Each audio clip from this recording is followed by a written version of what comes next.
দেখো, মাধ্যমিকে জীবনবিজ্ঞানে 90তে 90 পাওয়ার খাতা মাঝে মাঝে কপালে জোটে। এবারেও তাই জুটেছে। গতবারে আমি শেয়ার করেছিলাম, তোমরা জানো, দেখেছো অনেকেই, যে মাধ্যমিকে 89 পেয়েছিল একটি খাতা, একটি মেয়ে। এবারে কিন্তু অন্য একটি মেয়ে 90তে 90 পেয়েছে, একদম নিট অ্যান্ড ক্লিন ঝকঝকে খাতা। তো কিভাবে মাধ্যমিকে লিখলে 90তে 90 পাওয়া যায়, অর্থাৎ 100তে 100 পাওয়া যায়, সে জীবনবিজ্ঞান শুধু নয়, ভৌতবিজ্ঞান হোক, ইতিহাস, ভূগোল, বাংলা, যাই সাবজেক্ট হোক না কেন, বেসিক রুলসটা কিন্তু একই, যে এভাবেই লিখতে হবে, দিলে ফুল নাম্বার পাওয়া যাবে। সেই জিনিসটা তোমাদের কাছে তুলে ধরার চেষ্টা করব। ভিডিওটা শেষ পর্যন্ত অবশ্যই দেখো, ভালো লাগলে লাইক করে দাও এবং বন্ধু বান্ধবদের অবশ্যই শেয়ার করো, বিশেষ করে যারা ভবিষ্যতে মাধ্যমিক দেবে বা উচ্চ মাধ্যমিক পরীক্ষা দেবে। কারণ উচ্চ মাধ্যমিকের ক্ষেত্রে লাইফ বায়োলজি বলো বা অন্যান্য সাবজেক্ট বলো, একই রুলসে কিন্তু চলবে। কিভাবে সেইটা লিখতে হয় সেটা আমি তোমাদের দেখিয়ে দিচ্ছি। অবশ্যই ভিডিওটা সবাইকে শেয়ার করো, আর চ্যানেলে নতুন হলে চ্যানেলটা সাবস্ক্রাইব করে নাও। দেখো, প্রত্যেকটা দাগেই ফুল মার্কস পেয়েছে। একের দাগে 15তে 15, দুয়ের দাগে 21-এ 21, তিনের দাগের সবগুলোতে দেখো 2-এ 2, 2-এ 2 করে ফুল মার্কস পেয়েছে, এবং চারের দাগের 6টা প্রশ্নে 5 করে ফুল মার্কস করে টোটাল 90তে 90। হ্যাঁ, অর্থাৎ এ যে 100তে 100 পাবে এ বিষয়ে কোনো সন্দেহ নেই।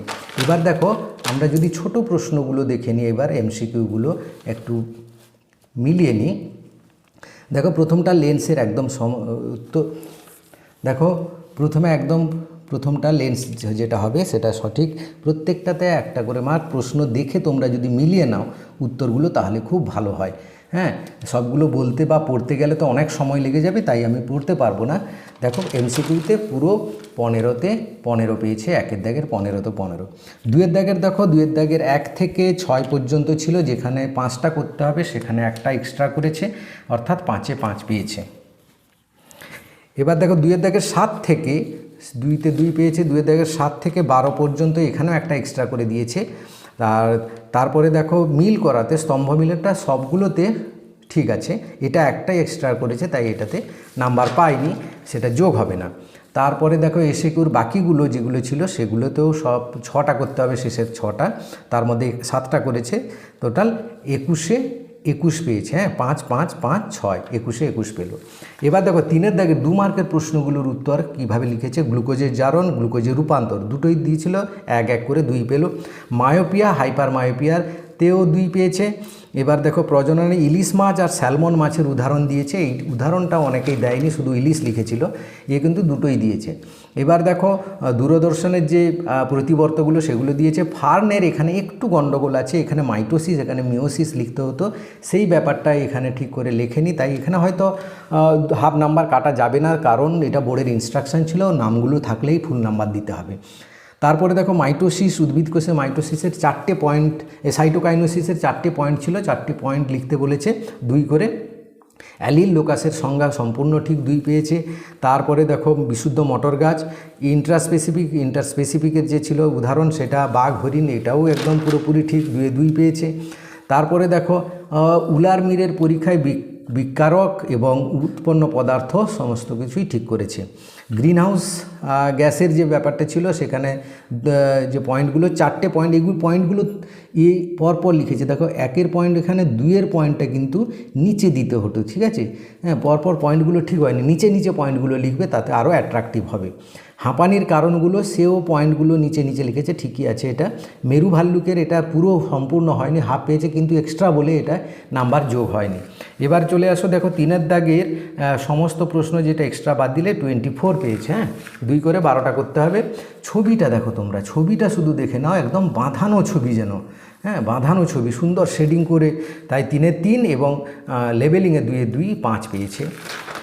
বড় প্রশ্নে এখানে থেকে ইউক্যারিওটিক ক্রোমোজোমের যে উপাদানগুলো সুন্দরভাবে, এইখানে একটা বানান ভুল ছিল, এই জন্য 2.5 দিয়েছিলাম, কিন্তু টোটাল করতে গিয়ে দেখি এটা 89.5, মানে সে তো অটোমেটিক 90 হয়ে যাবে, তাহলে আমি কেন দেবো না, দিয়ে 3 দিয়ে তারপরে আবার 2 দিয়ে 5 করেছি। এবার দেখো, এটা পুরুষ ও স্ত্রীর যে গ্যামেটের যে সন্তান লিঙ্গ নির্ধারণের ব্যাপারটা ছিল সেটা দিয়েছে, এবং সেটা বর্ণনাও করেছে, সঠিকভাবে হয়েছে। থ্যালাসিমিয়ার কারণ, এটা দুটো কারণ লিখতে হতো, 4টে লিখেছে, তাই এটা 2-এ 2 পেয়েছে। এবার দেখো সমসমস্ত অঙ্গ কাকে বলে তার উদাহরণ দিয়েছে, সমবৃত্তি অঙ্গ কাকে বলে তার উদাহরণ দিয়েছে। এখানে একটু ব্যাখ্যাটা চাইছিলাম, ব্যাখ্যাটা দেয়নি, যেটা বড় ব্যাখ্যা চাইনি, কিন্তু আমি একটু চাইছিলাম। যাই হোক, এবার পায়রার বায়ুথলির অভিযোজনগত তাৎপর্য এখানে 2 পেয়েছে, তাহলে 5 হয়ে গেল এখানে। তারপরে দেখো নাইট্রোজেন চক্রে যে ব্যাহত হয় তার কারণগুলো, সেখানে কিন্তু অনেকগুলো কারণ লিখেছে, 4টে কারণ লিখেছে, 3টে লিখলেই হতো, 3-এ 3। আর পিবিআরের যে ব্যাপারটা, এখানে 2টো পয়েন্ট লিখতে বলা হয়েছিল, 4টে পয়েন্ট লিখেছে, 2-এ 2 পেয়েছে। এই দেখো কিছু কিছু জায়গায় সে পূর্ণচ্ছেদ ব্যবহার করেনি, হ্যাঁ, যেহেতু এটা বিজ্ঞানের খাতা বলে নাম্বার কাটা হয়নি। তারপর দেখো রয়্যাল বেঙ্গল টাইগার, একশৃঙ্গ গন্ডার, সিংহ, এখানে 1-1 করে ছিল, 1-1 করে 1টি করে কারণ লিখলো, 2টি করে লিখেছে। যাই হোক, মানব স্বাস্থ্যের উপর বায়ু দূষণের প্রভাব, সেখানে 2-এ 2 পেয়েছে। আর একটা এক্সট্রা করেছে, সেটা 1.5 পেয়েছে। এই নাম্বার তো যোগ হওয়ার কথা নয়, যোগ হয়নি। তাই যাই হোক, শেষে ধন্যবাদ জানিয়েছে। তো 4-এর দাগেরও 30 পেয়েছে, 30-এর মধ্যে। তো এই ছিল পুরো ব্যাপারের খাতাটা। আশা করি এরকমই লিখতে হবে, এরকম পয়েন্ট দেবে, এরকমই মার্জিনের ভেতরে পয়েন্ট দেবে, মার্জিনের বাইরে পয়েন্ট দেবে না, এটা অনেকে ভুল করে। আর পূর্ণচ্ছেদের ব্যাপারটা, এটা যে ভুল করেছে সেটা একটু খেয়াল রাখবে তোমরা। ভিডিওটা অবশ্যই সবাইকে শেয়ার করে দাও। Thank you for watching.